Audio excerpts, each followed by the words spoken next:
ये एक रोबोट है। इसे मुझसे बात करने बोलो। ये मेरी दोस्त बन चुकी है, अब ये किसी के साथ नहीं खेलेगी। ठीक है। रुक जाओ, तुम ऐसा नहीं कर सकते। ज्यादा होता है, मतलब मुझे जाना होगा। मैगन! हाय मेगन। ओह, तो तुम मेरे साथ नहीं खेलोगी?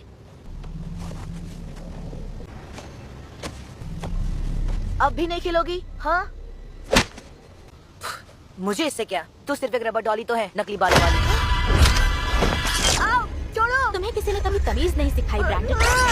तुम जानते हो बदतमीज गंदे बच्चों के साथ क्या होता है? वो बड़े होकर बुरे इंसान बनते हैं। मेरी बात तुम सुन रहे हो ब्रैंडन? मैगन!